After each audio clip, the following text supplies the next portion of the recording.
If an employee has had a baby, he may be entitled to Additional Statutory Paternity Pay, or ASPP, if their partner has returned to their employment before the end of their maternity leave.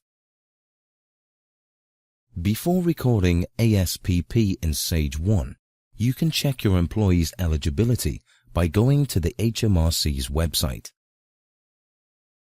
If your employee is not eligible, you need to issue them an ASPP1 form, which can be downloaded from HMRC's site. If your employee is eligible, you can record ASPP in Sage 1. To do this, go to the Summary screen. Then click Process Pay Run. Click Next to confirm the pay date and go to the Record Absences screen. In this screen, select the relevant employee from the left, then click Record Absence and select Additional Paternity from the drop-down list. To ensure the paternity pay calculates correctly, you need to enter some information specific to the pregnancy. First of all, enter the due date of the child. Select Yes in the Documentation Received checkbox if your employee has handed you an SC7 form. Also, enter the mother's forename and surname.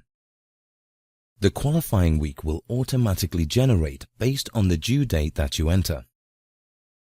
You will also need to enter the actual date of birth. This is the date the baby was born. As this is an additional paternity, you need to specify details of the mother's maternity leave. Enter the date the mother started maternity leave, the date the maternity leave was due to finish, and the date the mother actually returned to work.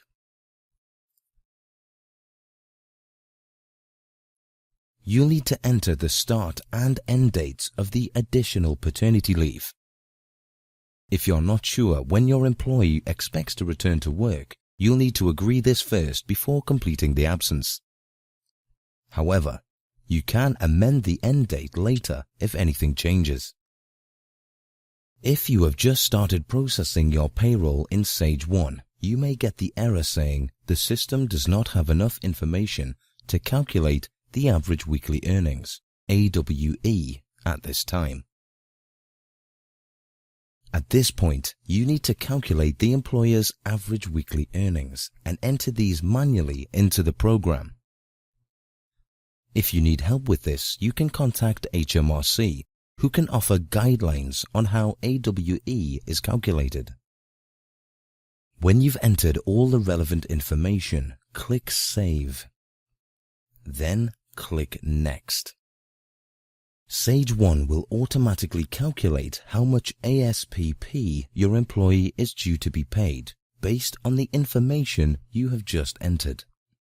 As the employer, you have the option to pay them an extra amount of money on top of the ASPP, so the employee comes out with the same pay that they normally would.